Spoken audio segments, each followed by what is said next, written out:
సాధారణంగా ఎక్కడైనా వెన్న వేడి చేస్తే నెయ్యిగా మారుతుంది. కానీ నెయ్యి తిరిగి వెన్నగా మారడం ఎక్కడైనా చూసారా?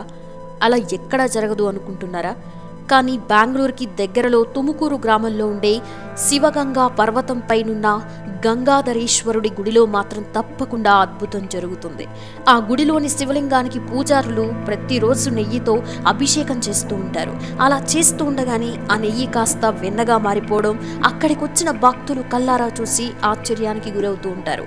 ఈ అద్భుతం 1600 సంవత్సరాల నుంచి ఇప్పటికీ ప్రతిరోజు జరుగుతూనే ఉంది. ఇది ఎలా జరుగుతుందో తెలుసుకుందామని సైంటిస్టులు ఎన్నో పరిశోధనలు చేసినా దాని వెనుక ఉన్న రహస్యాన్ని కనిపెట్టలేకపోయారు. ఇప్పటికీ అది ఎవ్వరికీ అంతుపట్టని మిస్టరీగానే మిగిలి ఉంది. ఈ వీడియో చూస్తుంటే మీకేమనిపించిందో కామెంట్ రూపంలో తెలియచేయండి. ఇలాంటి అద్భుతాన్ని మనకి వీడియో ద్వారా చూసే భాగ్యాన్ని కల్పించిన పరమశివుడి మహిమని తెలిపే ఈ వీడియోని తప్పకుండా లైక్ చేయండి.